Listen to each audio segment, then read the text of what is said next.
कारगिल दिवस है। प्रीति रेखा राव जी और उनके पति सांसद प्रतिनिधि श्री इंद्र राव जी, जो कि स्वयं में कारगिल युद्ध के हीरो रहे हैं। कारगिल में मैं सबसे ऊपर हाईएस्ट पोस्ट में रहा, बाना पोस्ट में। कारगिल दिवस है, ठीक।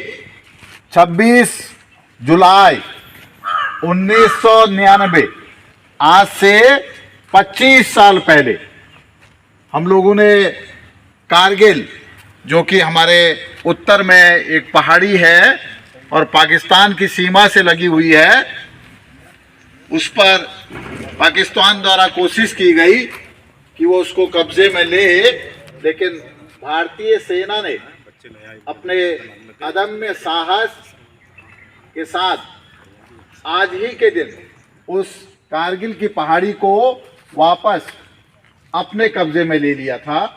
तो हमारे साथी सीपी खाती जी थोड़ा जानकारी देंगे, उसको आप सब लोग ध्यान से सुनिएगा। इनमें जो सबसे कठिन जो चोटी थी, जिसका नाम था टाइगर हिल, उस चोटी को कब्जे में लेने के लिए बहुत लंबा अभियान चलाया गया, जिस पर कि हमारे फिल्म जगत के द्वारा बहुत फिल्में बनाई गई। किसने देखी होगी? ऋतिक रोशन की फिल्म देखी, लक्ष्य। लक्ष्य जो है वो टाइगर हिल के ऊपर ही बेस है। 2-3 साल पहले एक फिल्म बहुत आई थी, बहुत पॉपुलर हुई थी, शेरशाह, नाम सुना होगा, अधिकांश ने देखी होगी। साथ ही उस टाइगर हिल ऑपरेशन का जो सबसे बड़ा हीरो था, जिसे कि मरणोपरांत परमवीर चक्र, जो कि बहादुरी के क्षेत्र में दिया जाने वाला सबसे बड़ा पुरस्कार है युद्ध क्षेत्र में, विक्रम बत्रा को दिया गया, जिन्होंने कि अपनी प्राणों की बाजी लगा करके टाइगर हिल को दोबारा कब्जे में लेने में महत्वपूर्ण भूमिका निभाई। आज ही के दिन टाइगर हिल चोटी को भारतीय सैनिकों ने दोबारा हासिल किया, क्योंकि एक वही चोटी बची थी जिस पर कि कब्जा नहीं था। तो पूरे कारगिल युद्ध में 527 भारतीय सैनिक मारे गए और 1300 से ज्यादा सैनिक घायल हुए। हमारे कुमाऊं क्षेत्र से भी असंख्यों में, जब कारगिल युद्ध चल रहा था, मैं जीआईसी झूलाघाट पिथौरागढ़ में था, और वहां आसपास में कोई गांव ऐसा नहीं था जहां हर चौथे 5वें दिन किसी न किसी का की डेड बॉडी ताबूत ना आया हो। असंख्यों लोगों ने, आप यही रामनगर में देखें, पीरूमतारा में पेट्रोल पंप है राम प्रसाद ध्यानी जी के नाम पर, वो इसी रामनगर के थे और कारगिल युद्ध में शहीद हुए थे।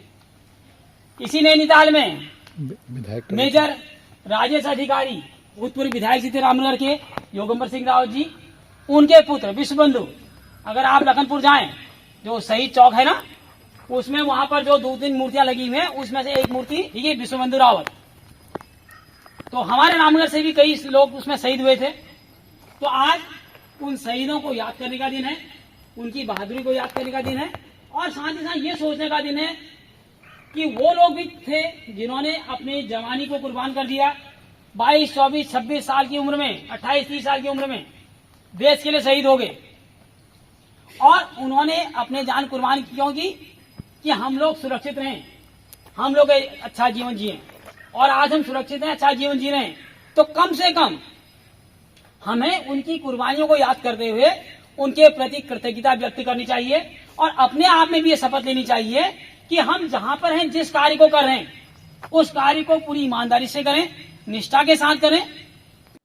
साथियों, इस अवसर पर सांसद प्रतिनिधि श्रीमती रेखा राव जी के पति श्री इंदर राव जी, जो कि कारगिल युद्ध में शामिल रहे हैं, उनको पुष्प गुच्छ देकर के उनका स्वागत किया गया तथा मिष्ठान खिला करके उनका मुंह मीठा किया गया।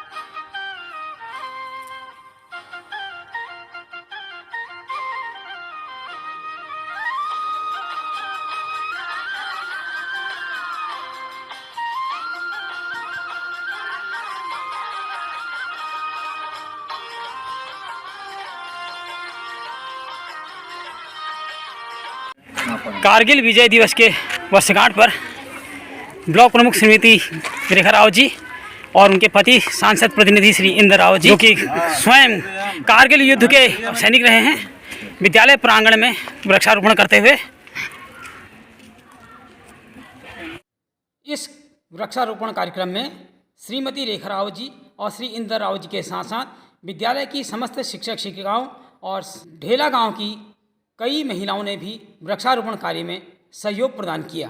हिंदुस्तान की जब कारगिल में मैं सबसे ऊपर हाईएस्ट पोस्ट में रहा, बाना पोस्ट में 22,000 फीट की हाइट में, जहाँ पर ऑक्सीजन की इतनी बड़ी कमी है कि खाना ही नहीं खाया जाता है, केवल कच्चे चावल और बर्फ़ खाया मैंने 3 महीने। 92 डेज रहा मैं वहाँ बाना पोस्ट में। और साथियों, मेरे साथ इस वक्त ब्लॉक प्रमुख श्रीमती रेखा रावत जी, उनके पति श्री इंद्र रावत जी, जो कि सांसद प्रतिनिधि भी हैं, मौजूद हैं। श्री इंद्र रावत जी किसी परिचय के मोहताज नहीं हैं, लेकिन आज मैं आपको इनका परिचय एक दूसरे रूप में दे रहा हूँ। आज कारगिल विजय दिवस है और श्री इंद्र रावत जी कारगिल युद्ध के हीरो रहे हैं और कारगिल युद्ध के समय में कश्मीर बॉर्डर पर अपने प्राणों को अपनी हथेली पर रख करके पाकिस्तानी सैनिकों से और आतंकवादियों से लोहा ले रहे थे। मैं इस कारगिल विजय दिवस के अवसर पर श्री इंद्र रावत जी को बहुत बहुत बधाई देना चाहता हूँ। देश आपकी वीरता पर, आपके साहस पर गर्व करता है। मैं थोड़ा सा जानना चाहूँगा कि कारगिल युद्ध के समय में आप किस सेक्टर में, किस पोजीशन पर मौजूद थे?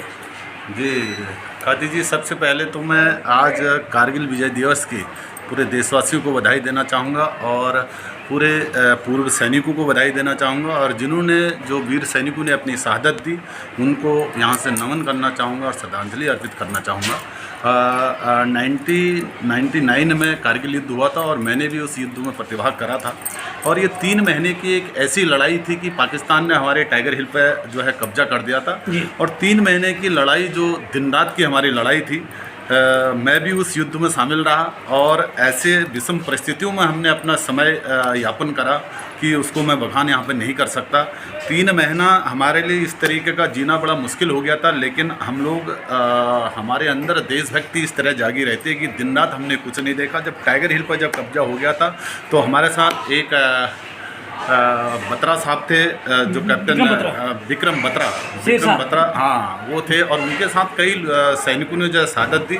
और बत्रा साहब की जो कहानी है वो हौसले और देश प्रेम को भी दर्शाती है, और मैं उनको यहाँ से नमन करना चाहूँगा, मैं श्रद्धांजलि अर्पित करना चाहूँगा कि ऐसा हौसला, ऐसा जोश उन्होंने अपने सैनिकों को दिखाया, और कई सैनिक आज उनसे काफ़ी प्रभावित हुए हैं। और आज बहुत सारे दोस्त मेरे जैसे लोग कभी अभी सेना में ड्यूटी कर रहे हैं, अपनी सेवाएं कारगिल युद्ध की तरह और जगहों भी कहीं दे रहे हैं, और ये बहुत एक अहम युद्ध हमारे देश का था। पाकिस्तान के साथ जो युद्ध हुए वो बहुत ही इंपॉर्टेंट युद्ध था, और जिसमें हमने फतेह हासिल करी, और आज के दिन हमने वहाँ पर टाइगर हिल पर अपना हिंदुस्तान का झंडा गाड़ा था, और मैं पुनः एक बार अपने सैनिकों को बहुत बहुत बधाई देना चाहता हूँ। तो साथियों, जब आपने सुना कि रावत जी कारगिल युद्ध में मेजर विक्रम बत्रा के साथ तैनात थे।